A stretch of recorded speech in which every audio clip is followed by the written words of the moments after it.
Oh, okay. And we're waiting for a few more people, but welcome everyone. Pleasure to see you. My name is Shelley Mayer. I'm the state senator for the 37th Senate District, which is in Westchester, from the Bronx border in Yonkers, all the way up to the northeast part of Westchester and Bedford and the border with Connecticut. And tonight, as the chair of the Senate Education Committee, it's my honor to present our first education town hall. We will have more. There's so much to say about education at this moment.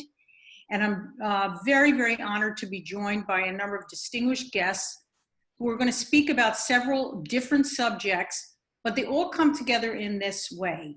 We have lived through a few months of a completely new process of teaching children, which is primarily distance learning. I'd like to say schools aren't closed, but the buildings are closed, and not all the buildings are closed. So that is part one. How has that worked? And have we learned? Have we gotten better? Do we know what works and doesn't work? Are we sure that the voices of parents are heard? Are we sure the voices of teachers, administrators, staff, and our community is heard? How can we do better? And then the second part of this is looking forward, where the challenge is, what will school look like in September?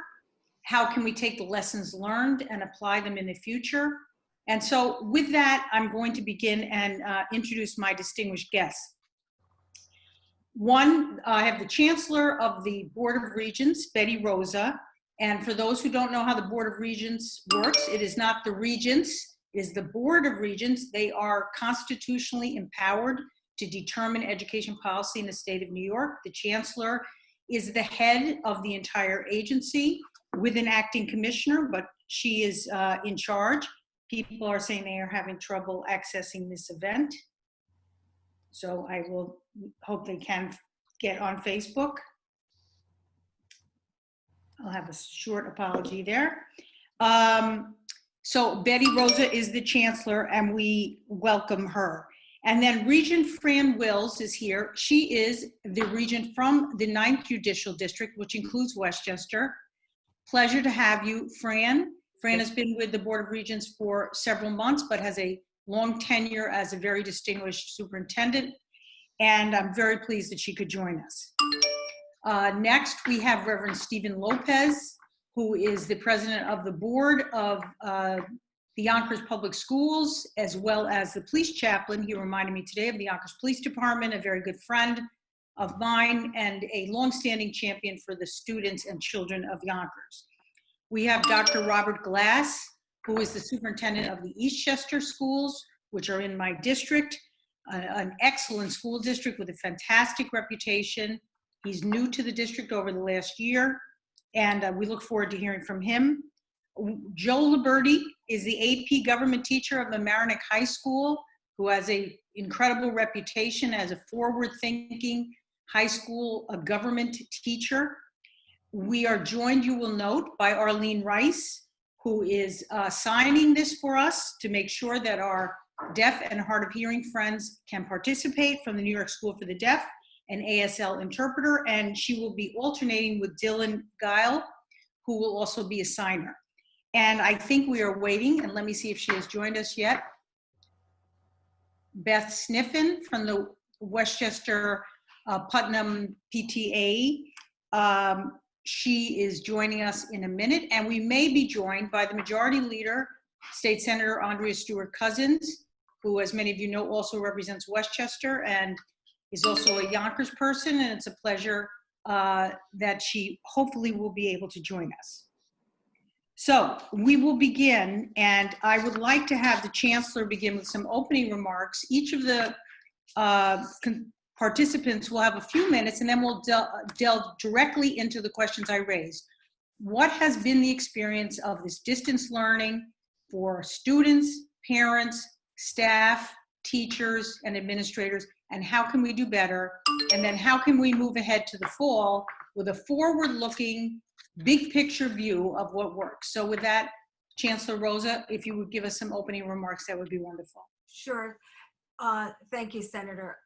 First and foremost, I do want to say that we have been obviously not only experiencing the pandemic crisis, but also recently the issue with the George Floyd issue. So we have put out on behalf of the board and the department and all of us collectively a statement that I hope all of our educators have an opportunity to read.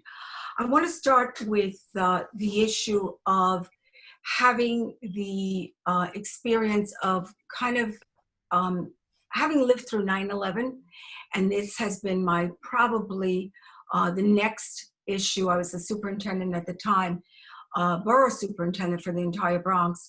And this time around, this has been different. This has been a situation that I personally have seen up close, as I did with 9/11, but an impact on the entire country, the entire state, and the issue of how we quickly had to become an educational system that had to close down our doors and create in a very rapid kind of way.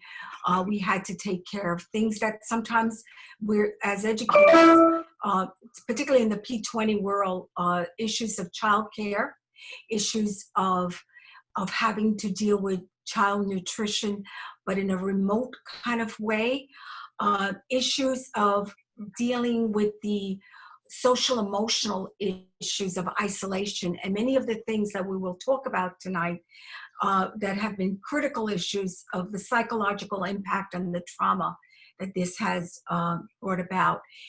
In response to all the different responsibilities that superintendents have had to endure, teachers, principals, communities, we have seen the issue of having to go to a space called remote learning that has been quite challenging, particularly for communities that I would say have been marginalized to begin with. The disparities in infrastructure, resources, and access has been very noticeable, to say the least. And it's one that we have been examining in a way that all of us have felt the sense of discomfort, knowing that many of our children have not had the kinds of resources, the kinds of infrastructure, the internet access, and even at home, having parents that English language learners, students with special need, that have not been able to step in and support.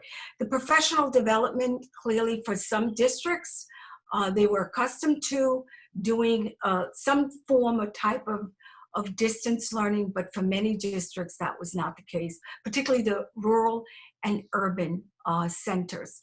So I do want to highlight the positive, the opportunities, the people, the sense of what I would call humanizing this issue, and coming together and really not only distributing food, distributing materials, teachers trying to reach out to students in so many different ways by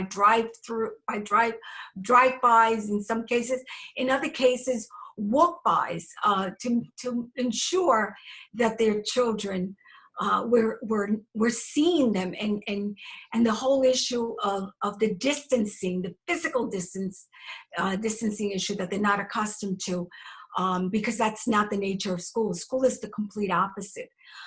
We teach children how to connect and how to engage. So with that, I want to stop and say that it is a challenge. We are looking at the, as I said, the infrastructure, the resources, the kinds of things we have to do to look at how do we create opportunities for what we know it's going to be the new normal and what that looks like. So we've been engaged in the last several months in revisiting what we have learned, what has been productive, effective, and what are the kinds of stories to create a narrative that helps us to really be responsive and responsible to all communities in this state. Thank you, Chancellor. And I think, viewers who don't know you should understand the passion and commitment to children that you bring as a former superintendent in the Bronx and a person who has worked in special ed. One of the things, and I see Beth Sniffen has joined us, that I wanted to be sure we had tonight is this has been an incredible experience for parents who never really signed up to be teachers and have become, along with the teachers who have stepped up and done a remarkable job, have really had to step into this process. So thank you, Chancellor. I'm going to jump around, if that's okay, and jump to Dr. Glass, the superintendent of the Eastchester Public Schools, and then I apologize, I'm jumping around because I want to make sure people hear from different voices. Dr. Glass, can you give us just some opening? Sure. Well, good evening, and thank you for having me. This is a delight. I think just give you a couple of things I think we've learned in this process, some successes. I think we've learned a lot about our ability to adapt when necessary. And so I think this difficulty, this crisis has shown us that we have more adaptive capacity in our system than maybe we thought we had. And I think that's a good realization. I've also been very pleased, and I can speak for our district, but I know this is happening in all districts, where people have really recognized that they need to look after the social emotional needs of folks. Our guidance and our counselors have been making personal calls, and the level of care, I think, has been really heartwarming. Certainly you feel like it's more difficult with this distance, but people are doing what they can, and I think they're doing a really good job. I think there's an opportunity for deeper learning that is being presented here in the future, and it's something to build on, that this distance learning model, once we have some time to work with it, can get us into maybe a better place in education than we're in now, if we can make some policy changes around that, so we're not so concerned about standardized testing. I think that some of the challenges, we didn't know the length of this thing, so it caused us to design it differently. We thought at the beginning, this might be a week or two or three or a month. And so that stunted the development of a more comprehensive model. So we've had to evolve. I think, there have been some comparisons made between districts. We didn't build collaboratively because we had to build quickly. So I'm seeing a lot of comparisons as to what districts are doing. But again, I'll just wrap it up by saying I think we have some opportunity ahead of us from these lessons learned, and I look forward to building those together with people.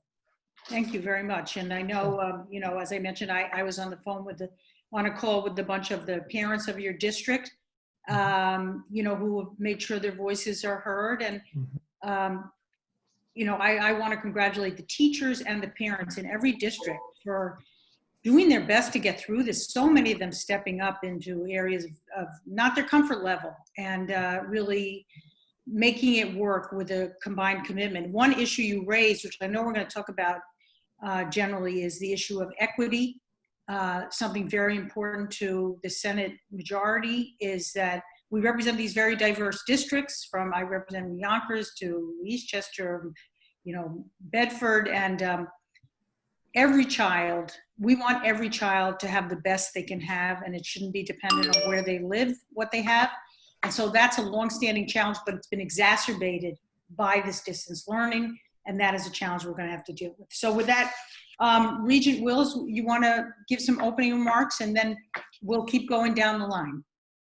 So, I've had quite a bit of experience in different states, and I've been in Maine, rural Maine, where there was a huge inequity and huge differences in, walking in as a guidance counselor to places where there were dirt floors and the temperature was below zero, and closing a school that had a sick school syndrome. Different experiences which have helped me see the inequities that exist in our society and how we can make a difference and be part of a change process.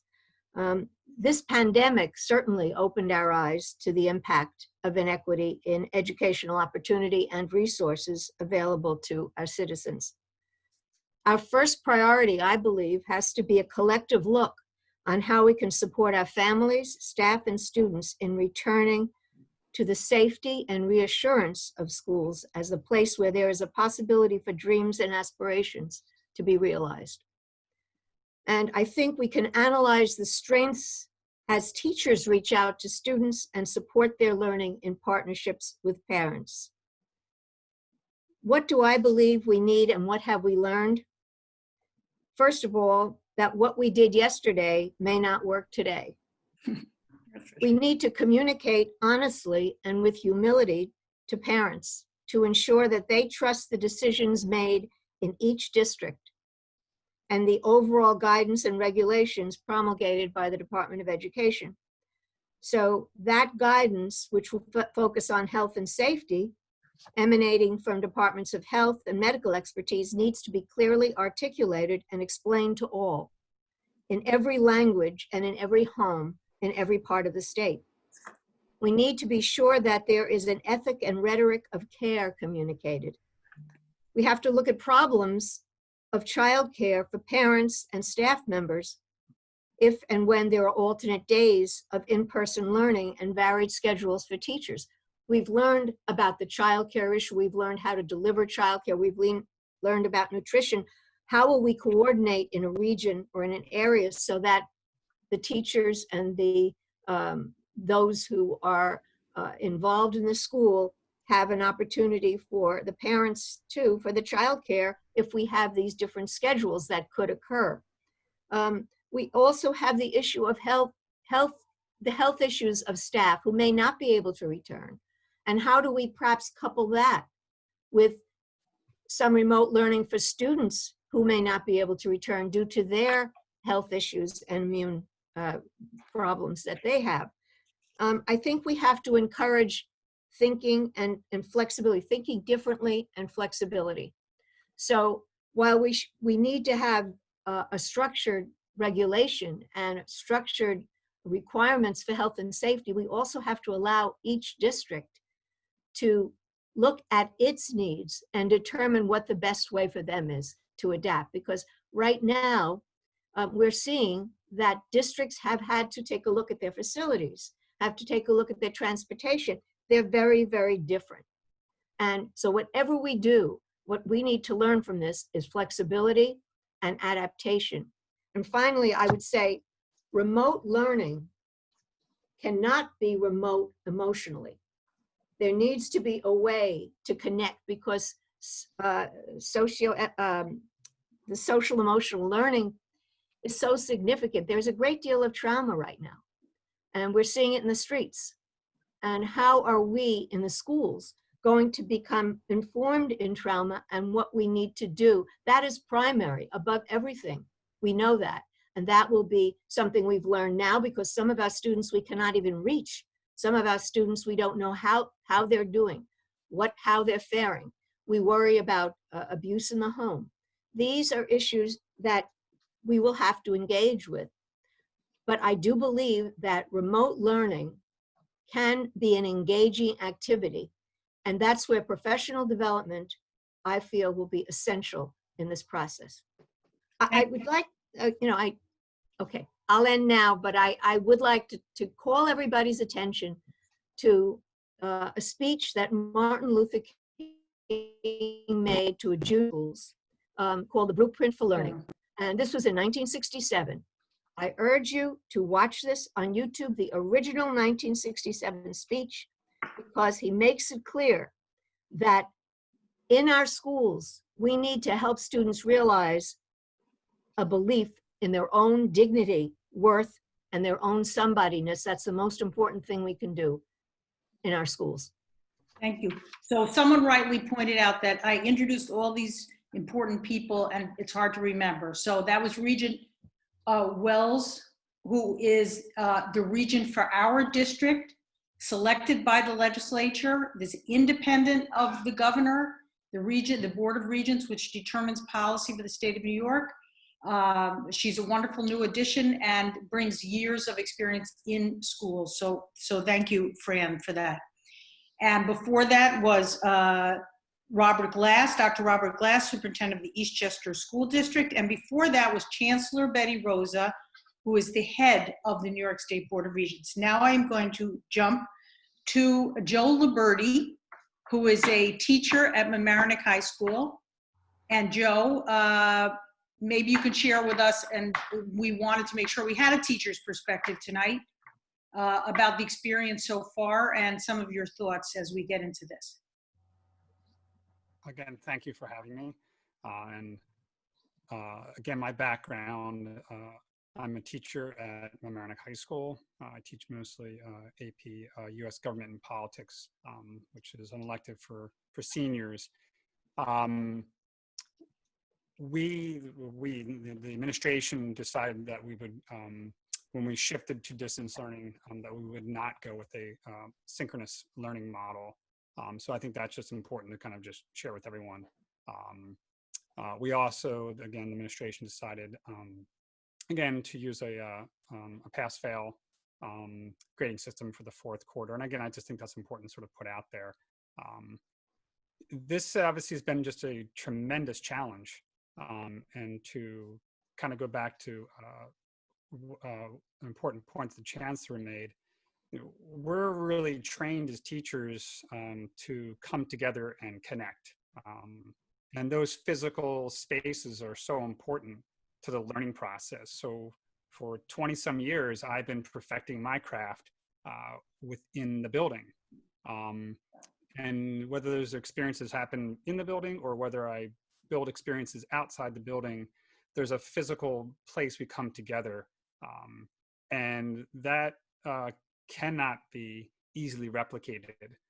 So this has just been just a huge challenge for teachers. I know as a parent, it's been a huge challenge. And given no time, obviously, to prepare for this. So it's been a challenge. You had asked sort of, what are some of the successes, what are some of the challenges? And I'll just throw out one sort of big idea. We obviously will come back to this later, but technology has been on both sides of that. Technology has allowed for some successes, and technology has also led to huge challenges and just outright failures. And so as we're trying to sort of master these various platforms and tools, I think we have to just be very careful in understanding sort of what they can do and what the limitations are. And we're going to have to, going back to what Superintendent Glass mentioned, we're going to have to continue to exercise a lot of adaptability and flexibility going forward, because there's just a tremendous number of unknowns at this point.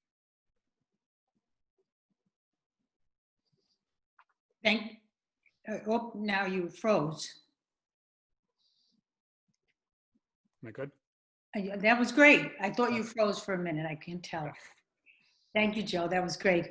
I see that we have Beth, but I'm going to go next to, nice to see you, Reverend Steve Lopez, the president of the Yonkers School Board, also a chaplain, as I mentioned earlier, with the Yonkers Police Department, someone who's been through many challenging times in the Yonkers schools, but probably this is one of the most challenging. So, Reverend Lopez, are you there? Yes, it is. Thank you, Senator, very much. I appreciate it. Hello, Chancellor. Hello, Regent, and everyone else. It's an honor and a privilege to be invited to this forum. For those of you who don't know, Yonkers is an urban school district. We have almost 33,000 students, which includes our non-public students as well, with an 88% graduation rate and probably the finest urban district in this side of the Pecos. And if it sounds like I'm making a plug for Yonkers, that's what we do. So with that said, we've had a lot of challenges. Dr. Casada, our superintendent, along with the board and his cabinet and the teachers and the building principals and even the custodial workers have had to go through a very trying time very quickly, being a large school district and having to deal with these changes basically on the fly.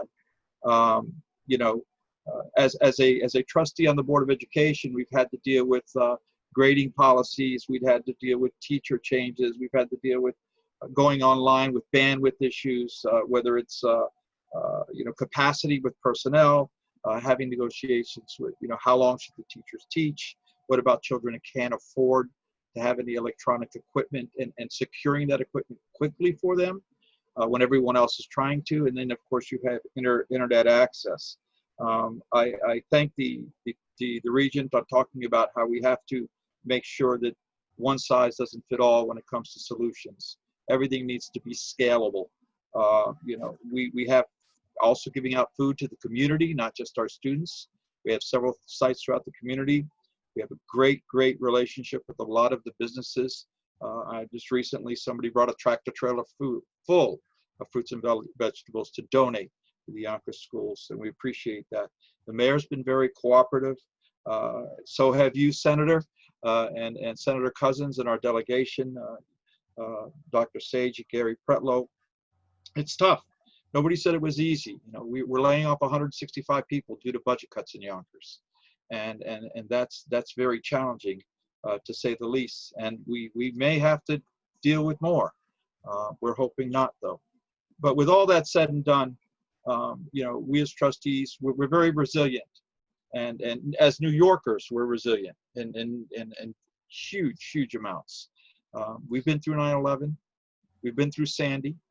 We've been through all kinds of, you know, major issues. I personally, in 1980, I was born in New York, but I grew up in Miami. I actually experienced the 1980 Liberty City Overtown riots there, and all the burning that occurred within that neighborhood, and it just brings back not good memories. But with all that, we have wonderful teachers and wonderful kids and wonderful staff. You know, we miss our teachers. We really do. And I'm going to put my hat on a parent because I have 2 kids.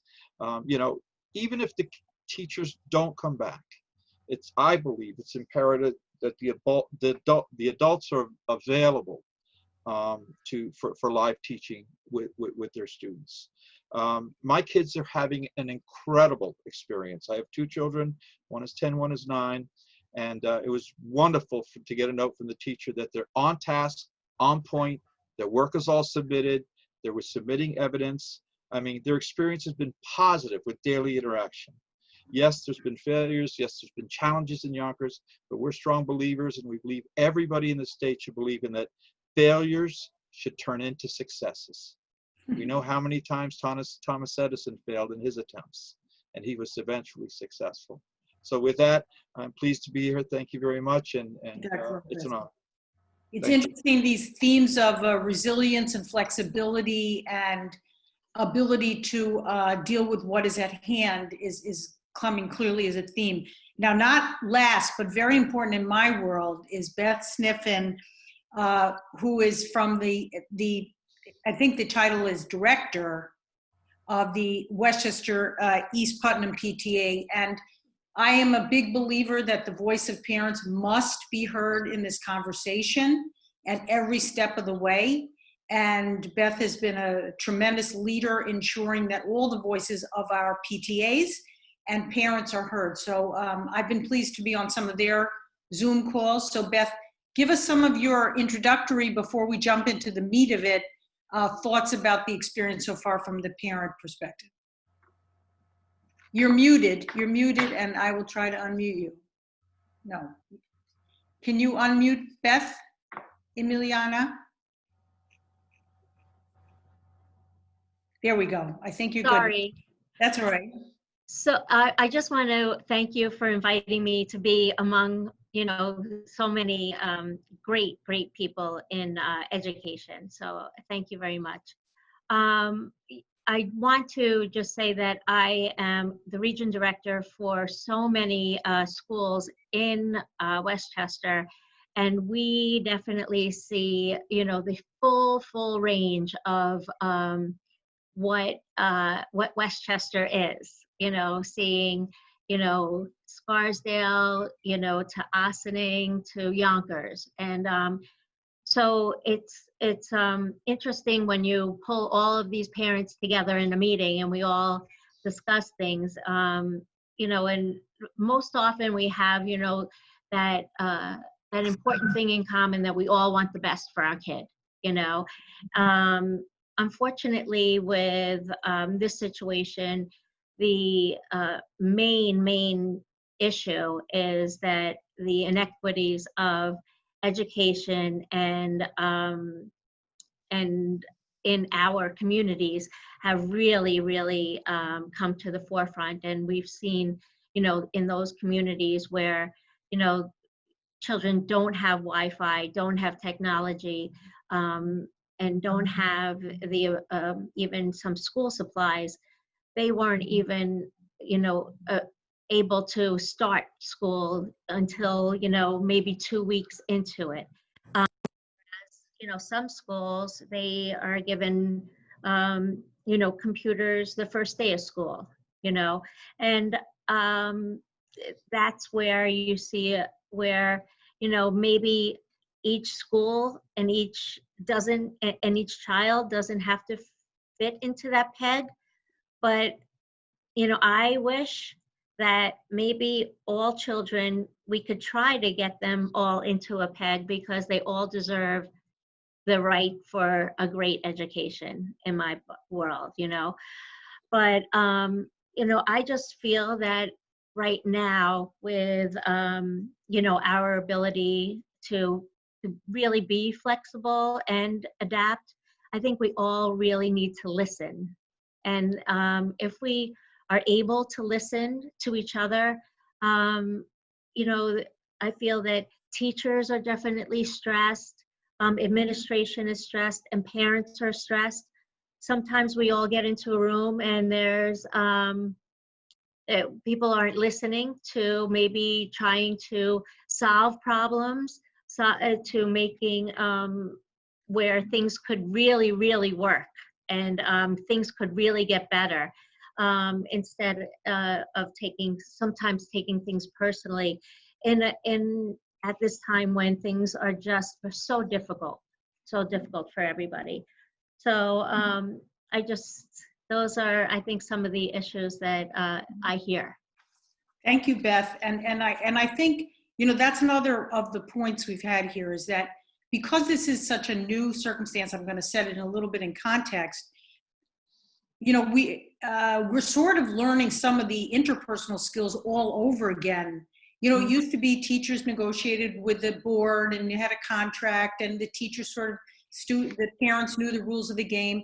Well, the whole thing has been thrown asunder, and I'm very happy to see that the president of the Yonkers Federation of Teachers, Samantha Rosado Ciriello, is participating and is already talking about issues. But this has been a learning process every step of the way. And I want to go back and just mention a little bit of the context. And I know you all remember, but on March 16th, it wasn't that long ago, the governor issued the first executive order requiring the closing of the schools on March 18th for 2 weeks, and requiring districts in Westchester and Nassau and Suffolk and the city to submit plans for continued education, childcare, and school food distribution, things that, as the Chancellor said, had not been part of the school responsibility. They were tasked immediately with doing that. For first responders, they had to have a childcare plan. Then, in time, the executive orders closed schools ultimately until the remainder of the academic year, and now we know no in-person summer school as well. In this incredibly short window, everyone had to revamp what they were doing and figure out how to do it. Plus, parents who did not have to work were home and charged, in fact, with helping their students and their children through this experience. I want to thank teachers. Teachers, by and large, have been incredible heroes in this process. As Joe said, this was not what they were sort of perfecting their craft. They had to change their craft. And so many of them have done an extraordinary job. But that isn't to say that we don't have things we could do better, communicate more effectively, as Beth said, sort of tone down the hostility, intensity, and try to be constructive. And that's my approach to problem solving. I know everyone here, we have a challenge on our hands, and we can't even have this conversation without talking about the incredible issues of racial inequality, which are now at the front of our conversation, which are a teachable moment for our society of adults and for children as well. So we have our hands full, and we have some very capable people. And so with that sort of focus of looking forward, at the same time looking back, I wonder, and I'm going to ask some of the questions, but Joe, maybe you could talk a little bit, just jump into what you think about this issue of non-synchronous learning. This is a bit of a sensitive subject with parents, particularly of younger children, who it's a challenge not to have synchronous learning. I could see it in an AP class, but maybe you can talk a little bit about it from a teacher's perspective. Of course, you have high school. Sure. So again, I teach mostly seniors. And again, it's mostly an AP course. I have some other sections that are part of a program I do. But nonetheless, I would say I personally have found the non-synchronous learning to be challenging. It's challenging in terms of scheduling times to virtually meet with students.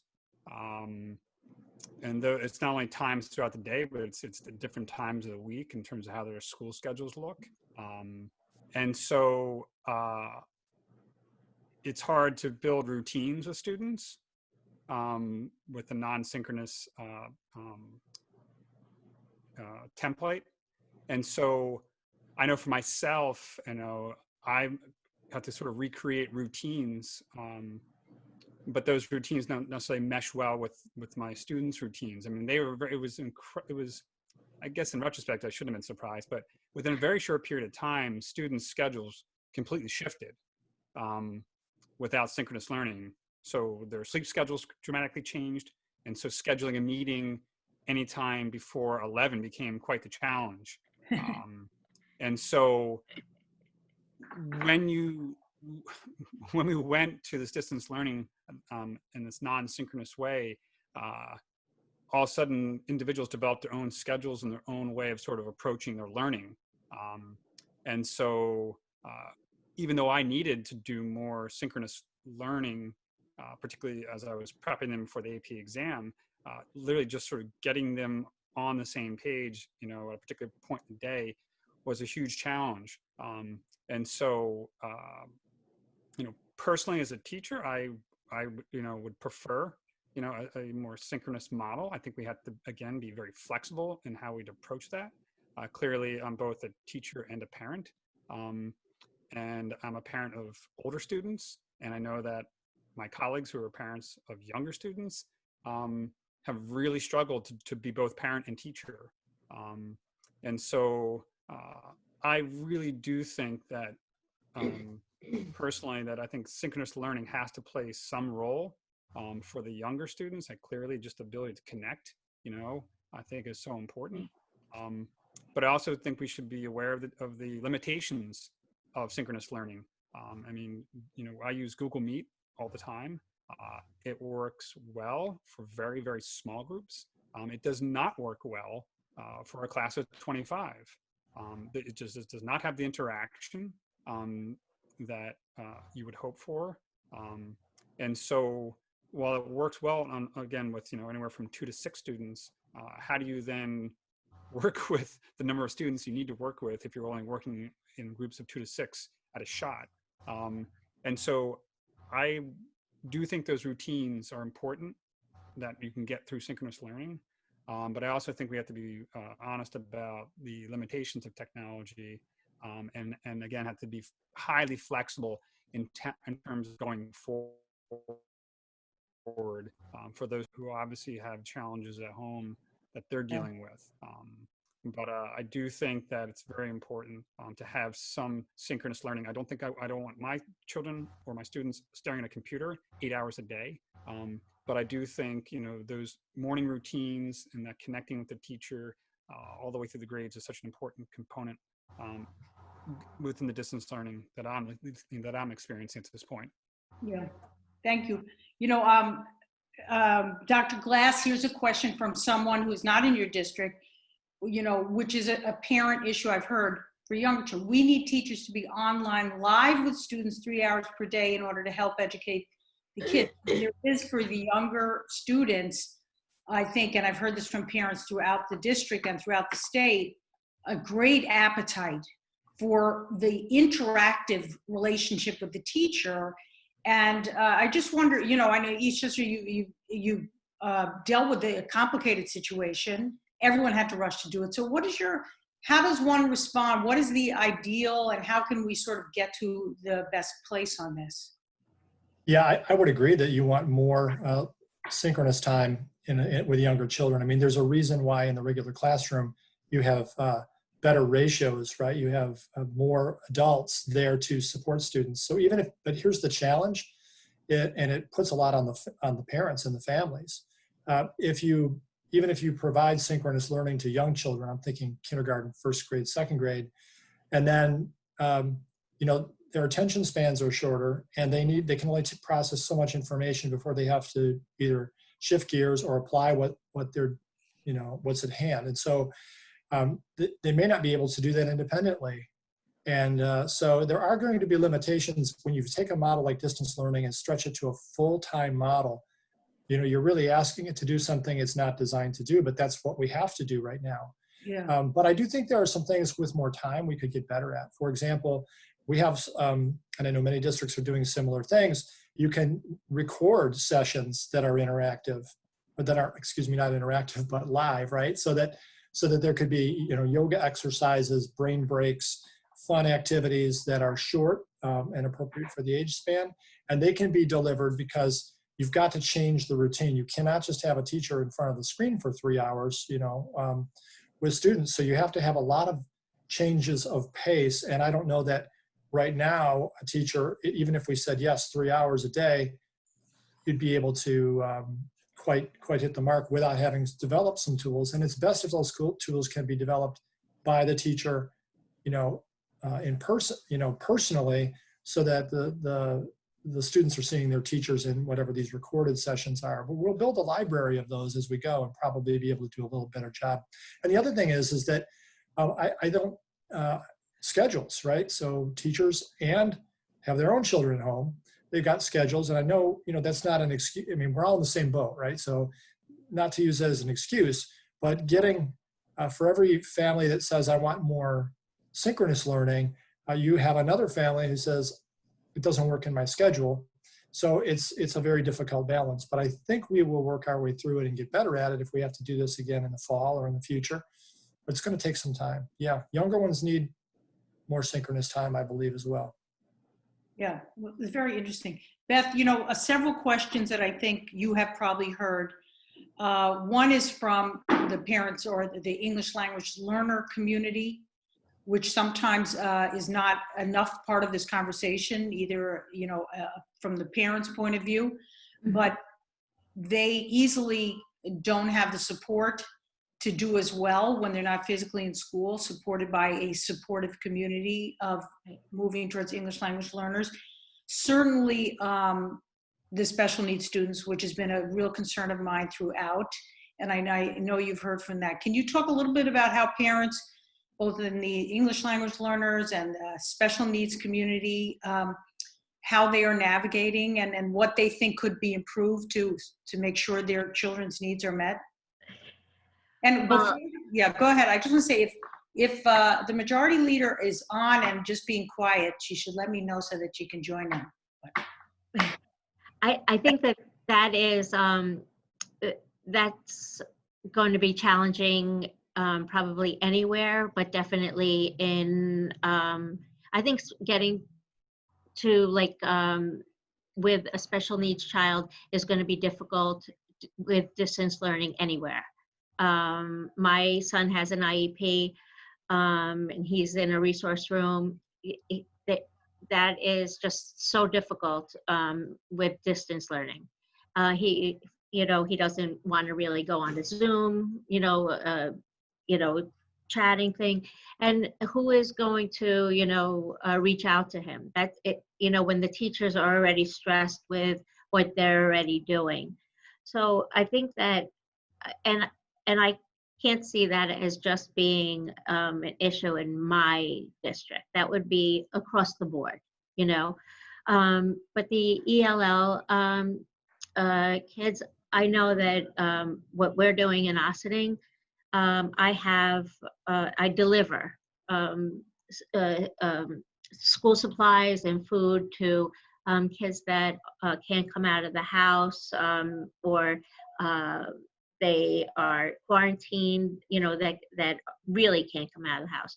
So we've connected with as many kids as we can, and I've been delivering books to them and food and trying to keep them as connected as possible. But there are still some kids that we have not, in many, many towns in Westchester have not connected with, which is very scary to me. Well, thank you, Beth, but I think the Chancellor knows at the beginning of this, there was tremendous pressure on SED, the State Education Department, to help schools navigate, particularly for special needs students. I mean, we all were sort of in the dark, but the challenges with what was required, what was a district obligated to do? And I don't know, Chancellor has, I think there's been some accretive growth in knowledge about how to do this, but we really, I don't think, can say that we have done well enough that many of these special needs students aren't going to fall behind more than a student without special needs. And I know I'm jumping around, but I know that you have dealt with this, and I wonder if you could weigh in on that. Well, I do think, so I'm going to first go to the English language learners, because that is also an area that I deal with, both, from understanding the issues of language acquisition and how challenging it is when you're trying to communicate with parents who do not speak the language, and then you're asking them to support the children at home. And the other part of that is also that children need to feel, have a context of how you learn language. You learn language based on experiences.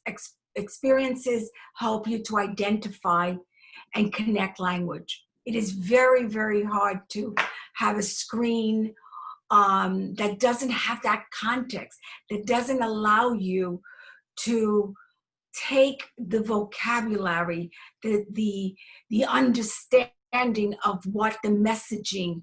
It's the greatest gift is the gift when children are together, and sometimes they invent their own communication skills, and from that process develop that language skill, so that they're sharing. There's a comfort zone. They start to hear each other's words. They start to put words together, sentences together, understand by looking at I know in a classroom, if you look at particular words that are identified, the teacher can guide that learning process. It is no different for special needs kids. Special needs kids need roadmaps, they need repetition, they need guidance, they need individual teachers to point to those, in that context, to those issues. And also when they're learning to read, and if they're learning, it all depends, because when we talk about special needs kids, there is a continuum of special needs kids. Yeah. And in the continuum of special ed kids, Beth, you mentioned your child as a resource child. That is a very different child than the child that is on the spectrum. Yes. It is a very different child than a child that's MR, or a child that maybe language issues combined with social emotional, combined with learning disabilities. So the complexity of this conversation takes us to a place that reminds us the importance of the connection with learning specialists, whether they're language specialists or reading specialists or specialists in kids that need, for example, who are legally blind, so that we really have to look at the continuum of special ed, the delivery system that we use. This is not going to replace that. And I think we knew that going into this, that in fact, those were the children that were going to be most impacted, the children that need the differentiated instruction are the kids that really, we know we've widened the gap as a result of having this kind of teaching, instruction, and methodology. I would support that while we look and we think about these opportunities and how this could be advanced, I also think that we have to look for ways within the instructional system of how we reach. And these tools have been refined in places that work for our children in schools. Some of those tools are very, very expensive and very challenging to have in the individual homes. So I would say the gap for the subgroups has been exacerbated and has widened. And we need to do a rethinking of how, going into the next phase of this, how we address those very, very specific issues, because those are specific conversations that need to happen that we hope will take place at our opening task force. We're going to let you get to that. I just want to go back to that because one thing that you're speaking about, I know from hearing from parents, and in a traditional setting before this, different districts operated different ways and people accepted it with some degree. But now there's a feeling like, but my child doesn't have this while he's stuck at home, and your child across the border in Bronxville or in Rhinebeck or somewhere else has this. And I know that this is an issue that we all face of differences within our community. Schools are locally run. But there was an appetite, I think, at one point, given we were going into this. You state, tell us how to do this. And I think the state, SED did their best to provide lots of guidance, particularly on the health issues right away, and the educational issues. But I think schools, and I for a minute, I just want to ask Reverend Lopez, I think, each school district was sort of a little bit on its own because it all came so fast. And is that something that we could collectively do better and go back and say, what were the best practices? What worked the best?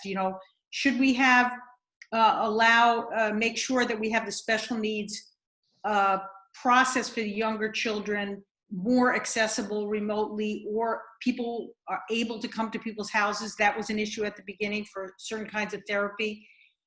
I think districts were sort of a little bit in the dark, understandably trying to find their way. And now we've had some successes and some less than successes, and maybe there's a way collectively to pool that information and improve, because it's not the end of distance learning. So I don't know, Reverend Lopez, if you have something to sort of speak on to that. Yeah, well, we had our challenges in the beginning, and we tried to communicate as effectively can. We have a very tight group of individuals who are very vocal in Yonkers, so we have a good team within the community and the PTAs to be able to share strategies with.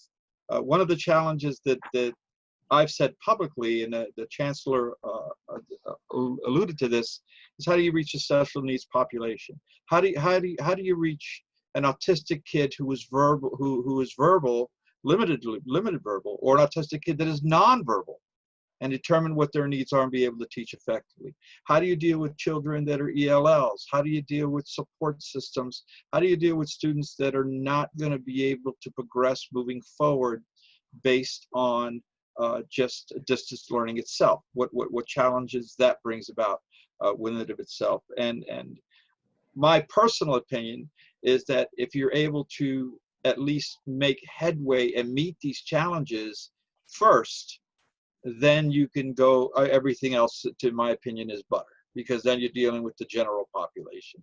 But many times, just due to constraints, due to just challenges that we have, we leave the special ed children for later, and we take care of the general population first. And it's unfortunate, but I believe it should be the other way around.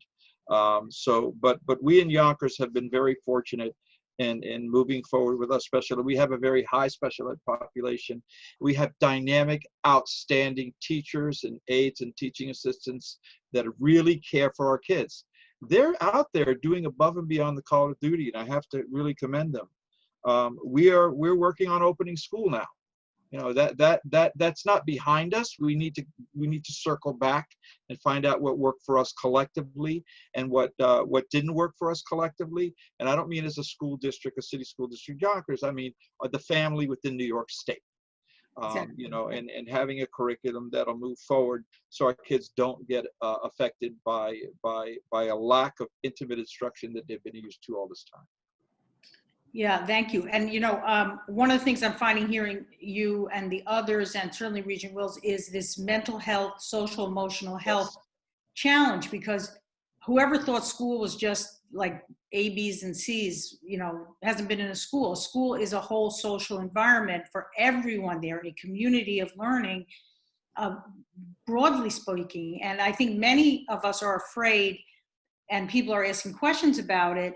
22% of teens having a mental health disorder with severe impact. Reimagining education must put behavioral health and wellness at the forefront. And that is for, you know, teens, but we know for social and emotional health of many of our students during this period has declined.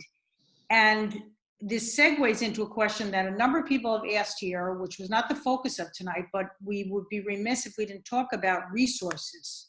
Mm-hmm. Because yes, I guess it costs, you know, you're not running a full school building there in Eastchester and Yonkers and throughout the state, but the cost of compensatory learning and getting back to where we want to be is something that's going to cost money. Plus, as everyone knows, I think we started this year in the budget with holding harmless to last year's foundation aid, which was completely unacceptable, but was the best we could do under the circumstances. And so people understand, only due to the fact that Congress passed the CARES Act. Without that, we would have had cuts already. And I know people are very concerned with the governor's repeated comments that we will cut 20% from education, and I and my colleagues are all very concerned about it. And that is why we are pushing, just so everyone knows, for the next federal bill to include 3 kind of pots of money. One is unallocated money for the state of New York for its own expenses. 2 is money for our towns, villages, and cities to make up for their lost revenue. And 3, direct funding for schools, direct funding for K through 12, as we've got in the CARES Act, so that we are not fighting for the pot of money the state gets. We want education to have its own pot. In the House bill that passed, with the leadership of Mrs. Lowy and Congressman Engel and all of our members from New York, we got education money, but we need that in the next bill. So shameless plug by me as an elected person, we need the United States Senate and the President to do a bill that supports the state of New York, which desperately needs it, and education funding directly. So enough of my preaching, but I have to preach. I want to, there's so many very, very good questions here, and we're not going to get to them all. But I would like to, if you don't mind, pivot a little and talk about sort of where we're going and how we can use this accumulated wisdom that you are all sharing going forward and make sure we get to our questions. So some of you may have heard the governor created a task force called Reimagining Education with the Gates Foundation engaged in it. Ultimately, the state PTA, I'm happy to say, was named, but clearly not enough educators on the ground, people like here who go in schools every day, know enough about what happens, teachers, in my opinion, enough parents, enough downstate people. So, you know, it is what it is, and it will move ahead. The Chancellor, Betty Rosa, is, and I know she wants to speak about it, they've created a reopening task force that is, I would say, more diverse and more robust in ensuring many voices are heard, including the kinds of voices today. And while Randy Weingarten, the president of the American Federation of Teachers, is on the governors, I know that you have teachers as well, Chancellor, in yours. So could you talk a little bit about sort of going forward, and since we don't know what school will look like in September, I assume we have to anticipate some of these elements of distance learning are going to be in your conversation. Sure. First of all, our task force is focused on recovering, rebuilding, and renewing. And the reason for that is that we realize that the first step is going through recovery. At the same time, we have to rebuild. We have to fill our gap, identify the areas that we have to focus on, and we have to renew and re-look at those things, as you talked about, those strategies that have worked and those strategies that need further examining or deeper diving into. So part of what we have done is we've established, and people have applied, and Regent Wills will tell you, we have, by the way, she wins the prize in her judicial district, but we have had anywhere from, I would say at this point, we're doing 4 meetings, 4 regional meetings, so that we incorporate the suburban, urban, suburban, and rural. And so those meetings are going to be focused on everything from their different buckets. Different people have applied for talents from education to repurposing, medical. We've had a lot of interest in people who are pediatrics but have been studying child diseases, lots of special ed, many transportation. So we have different buckets, which I can share with you, that we are going to be going into having the 4 meetings, and those are very localized in those regions. We're going to have opportunities to break out. The letters are starting to go out. I think some of them, we're waiting for some of the stakeholders to give us additional names that they will put on the task force. We are populating those individual regions, and we will have breakout rooms for the individuals that have the talents in those areas to engage in 3 guiding questions, so that we're able to collect information across the state that will guide us in everything from teaching and learning, transportation, health, the health area. We really truly want to zoom in and think about different models. What are the strategies? What are the models?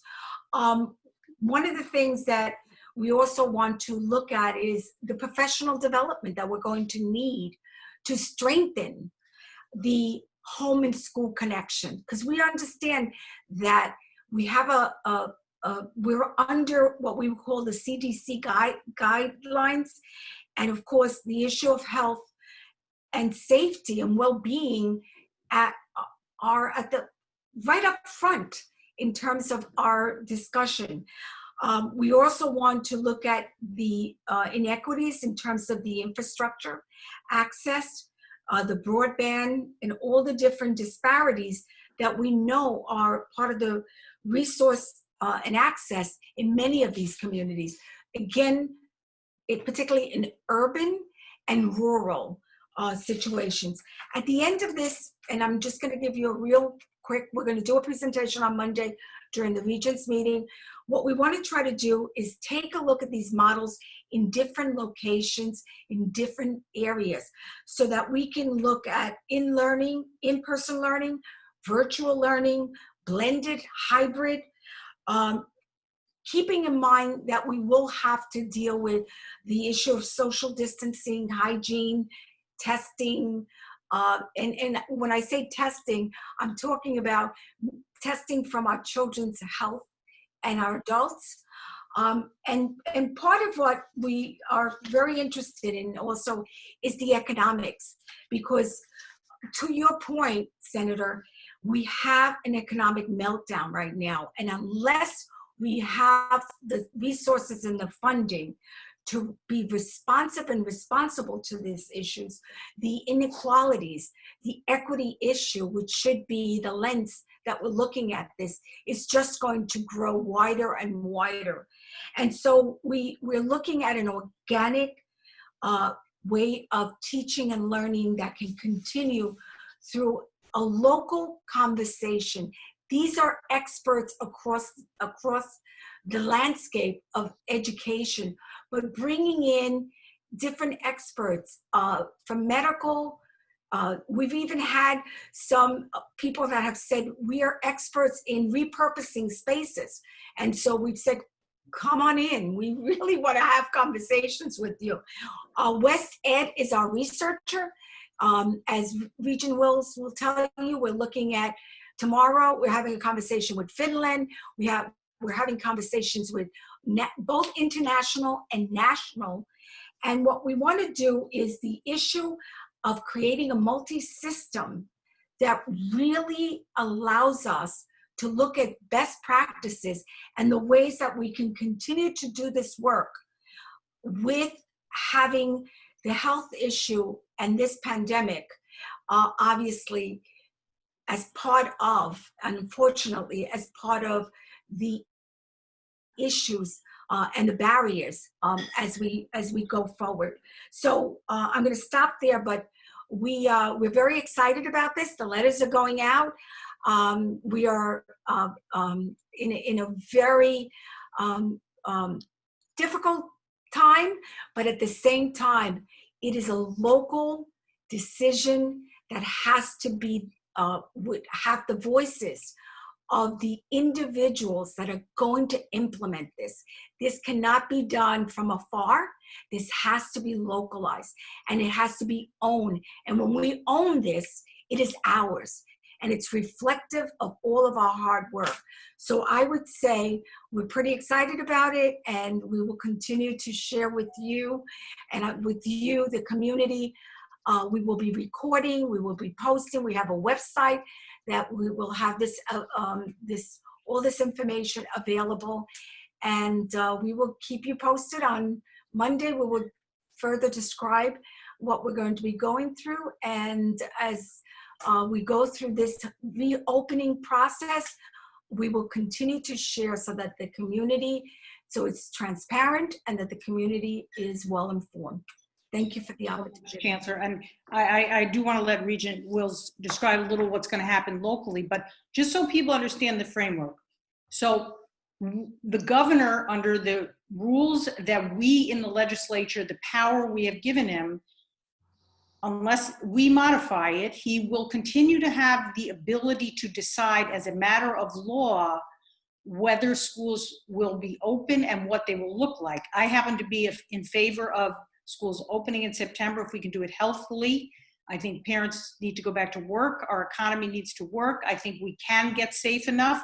I want to ensure the safety of teachers and staff as well as children. I believe there's a way to do it. I think you're going to be looking at some of that. So you're looking at sort of creating a framework for all these options.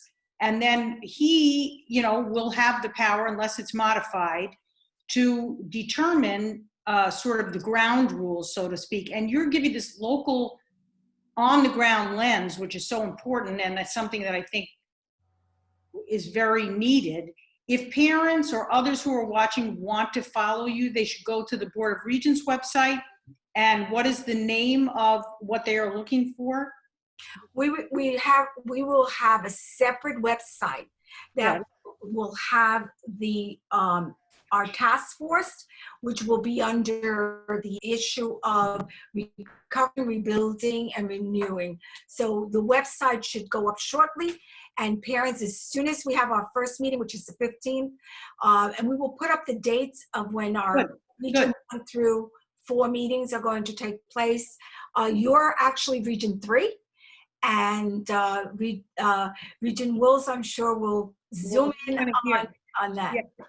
So, Regent Wills, if you can, I'm trying to leave some time. There's so many questions and we're not I'll be getting. very brief.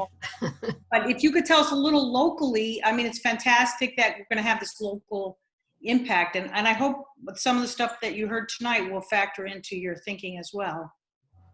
Yes, actually on June 22nd, there will be the Region 3 session of the task force, the regional task force. And it's an opportunity for all of the experts in different areas, such as health and safety, such as transportation, as was talked about, the different segments, the ELL, the special education, to meet in breakout rooms to solve problems. And those problems that are those that have emerged because each individual district is now working on a plan. Every district is working on a plan, and they are including members of their community, key thinkers, key people in their community, parents, and community leaders are all part of the individual school district task forces. And anyone listening tonight should be able to call their school district and be part of that process, because that is an essential aspect, listening to the parents, hearing what their concerns have been, for example, and then being able to provide feedback as these plans are created. But since we don't have all of the options out there yet, those plans they're using resources that we have. For example, the Johns Hopkins resource on return. Maryland has a resource. They've already created their guides. Many of the states have started to create the guidance that can help.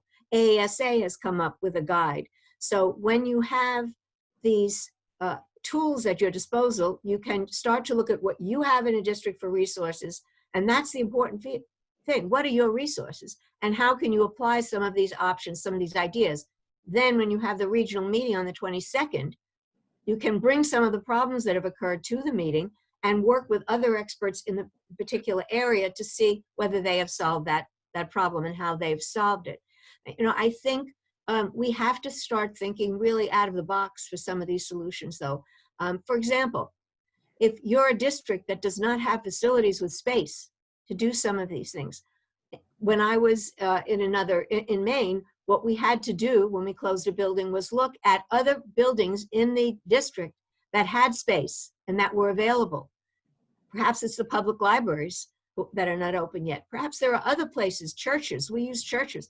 There are places that may have spaces. They will need to be sanitized and run by your people in your school district, but they are spaces that can be used so that we can develop this distance learning model. And many countries have started to develop a distance learning model for, I'm talking about social distancing, not just the other distance, social distancing, so that we can have small groups of students in the schools.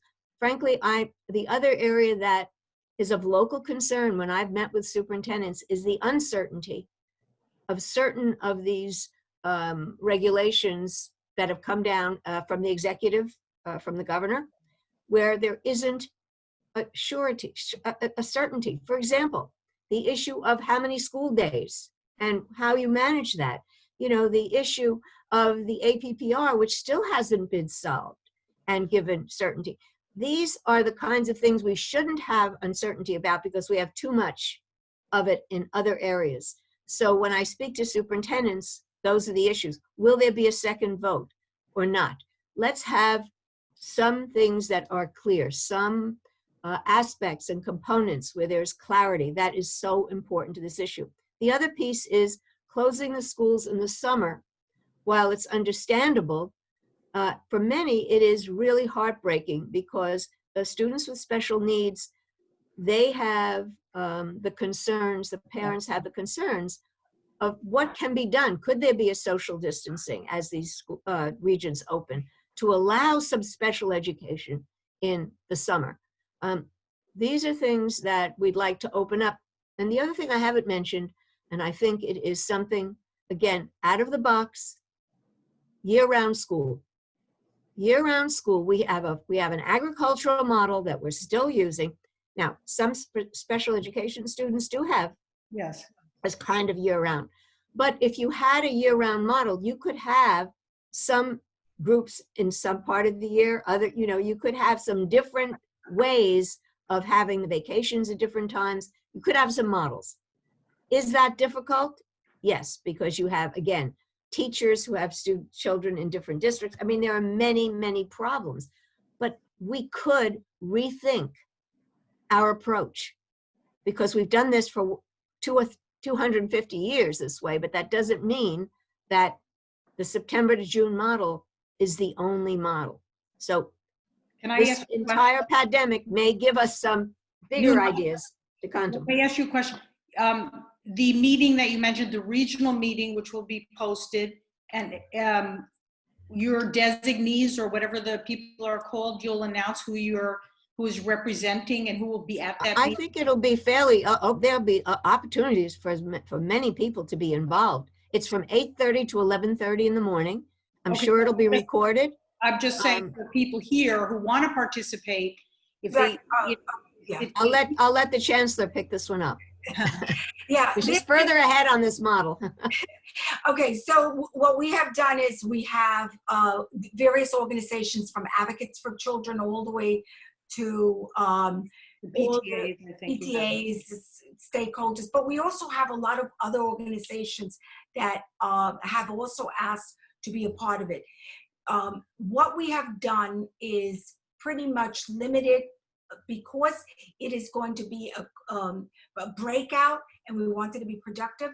We have taken approximately 225 people and it will be recorded so others. We closed down as of yesterday, Oh, okay. going out. The one thing though, I do want to answer, so basically, Senator, to your point, the only issue that I do want to say here is that I truly appreciate that the legislators did in fact create the opportunity for the governor to lead us through this pandemic. There's no question about, particularly around the health issues.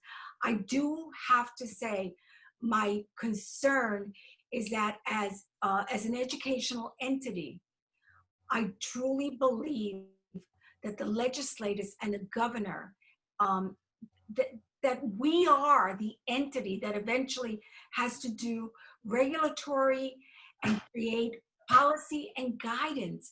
And therefore, it is very challenging when we are going through this process. I would never interfere in health issues, and that should be at the forefront. And when he decides when schools will open and how, but he has to do it with expert advice from the experts that have looked at this over a period of time. This cannot be done by a core of people that do not necessarily have that kind of expertise. None of us would rely on, in any other field, we would never rely on anyone else but the experts.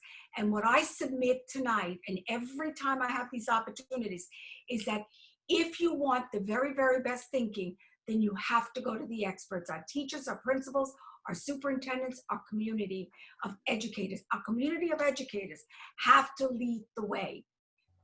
Thank you. Thank you. So I want to add a few things, and I know some of the others may want to before we get to the end. One, thank you, Chancellor, for that.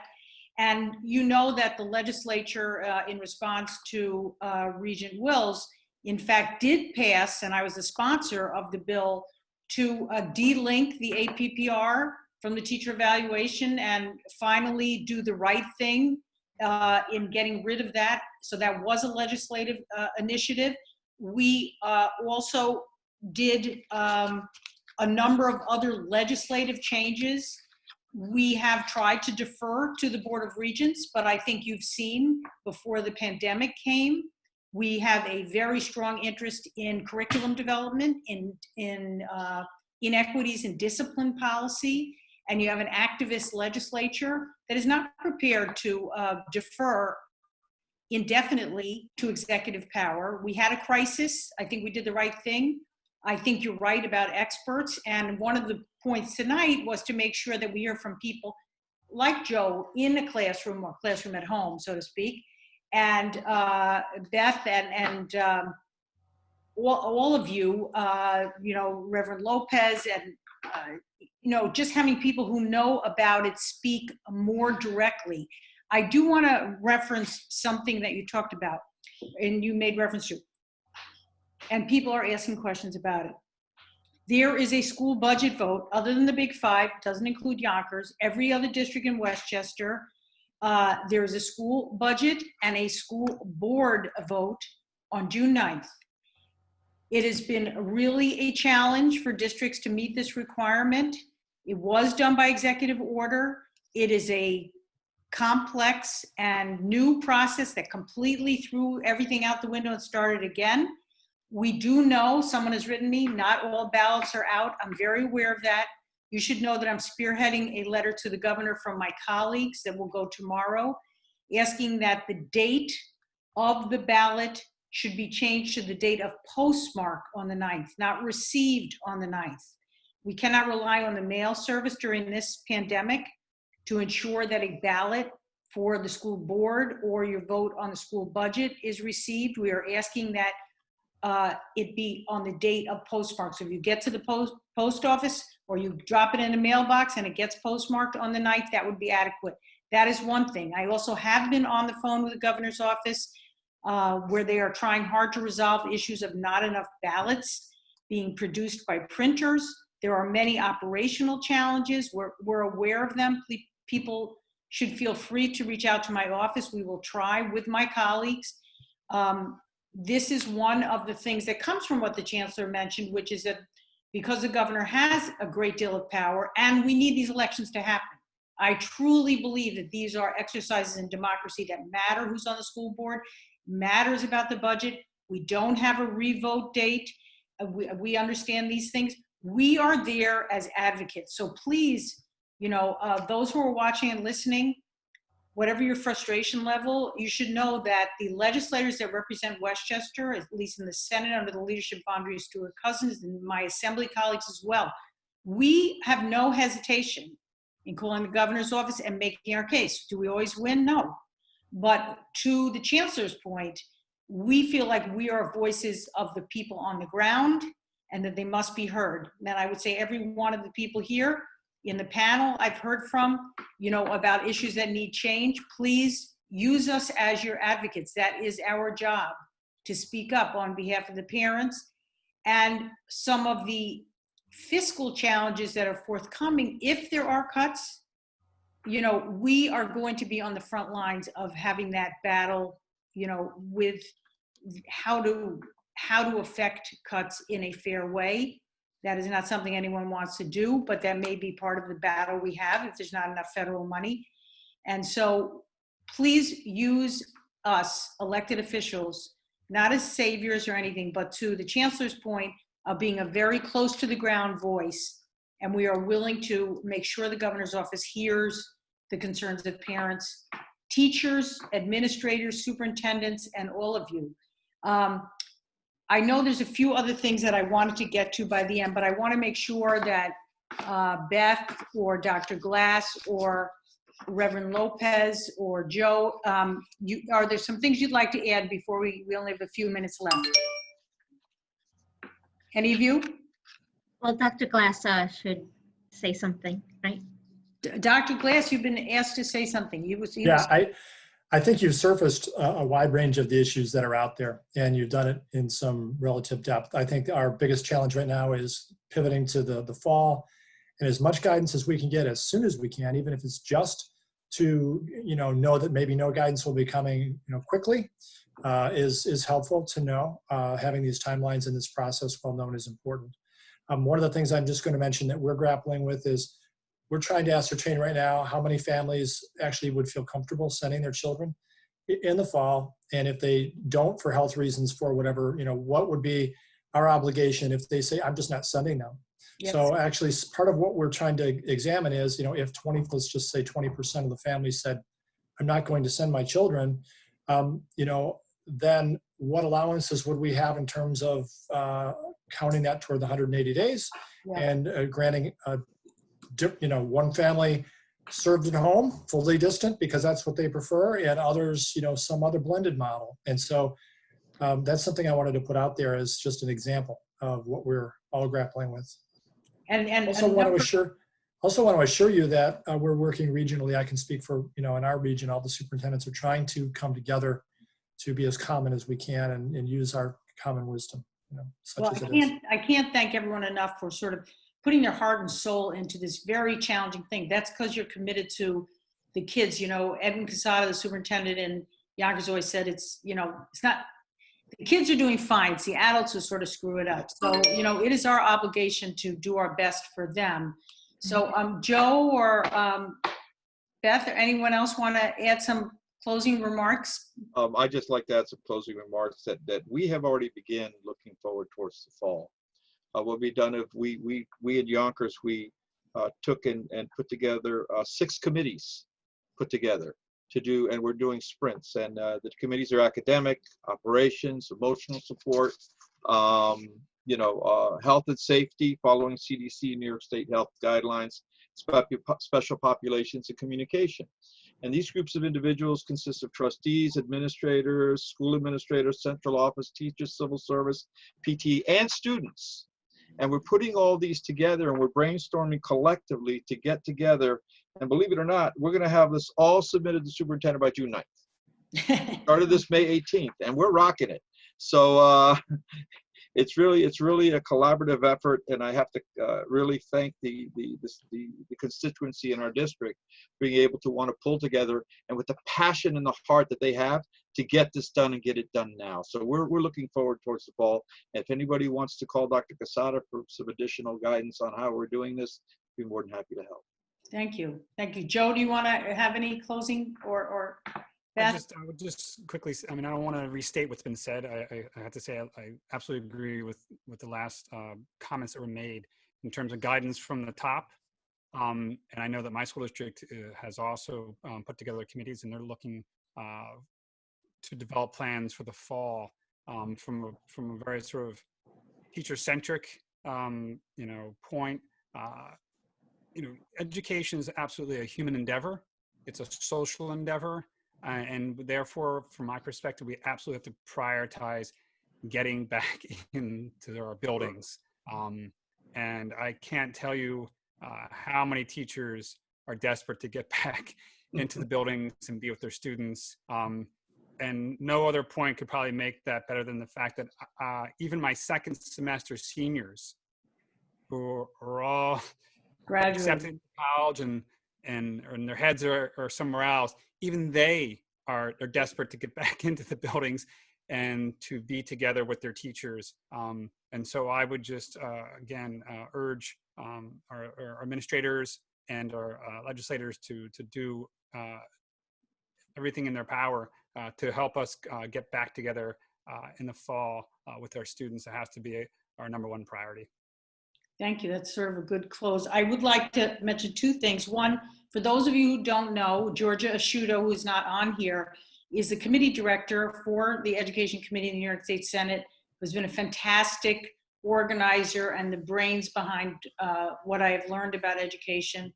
I want to thank her for helping put this together. Special thank you to Arlene Rice, who's signing for you. Thank you, Arlene. And Dylan Guile, thank you for alternating. Very important to me, for those who know me, that the deaf and hard of hearing, and in fact, the whole community, those with disabilities, we have a special obligation to do better by them. And finally, I want to say this is a teachable moment in our country. I think everyone here realizes it and takes it with the somber obligation that we have. I believe the Senate will and the Assembly will be going back to Albany next week to pass a series of bills to deal with the issues that were raised by the murder in Minneapolis. And we will be changing the laws in New York. And this is not an easy conversation. We've been in the middle of it, but this is a moment to teach our students and to teach ourselves as adults that we can do better as a society, have a more just society, but we need to make laws that actually help that happen. And we are committed to working together, to finding common ground, speaking with our law enforcement, who are so many of them who have been fantastic professionals, to find a way to continue to move towards a more just America. So on that, I want to thank everyone for participating. Thank you to Emiliana Ulai of my staff who puts all this together and makes it work. I couldn't do it without her. And to all of my staff, thank you so much. And to all of our guests tonight, thank you for the opportunity to join with you and talk about the future of education. We got a lot more to talk about, and we're going to have some more town halls. Thank you Thank all. you. Thank you. Thank you. you. Thank you. Great. Thank you very Thank you much. Thank Thank you. you.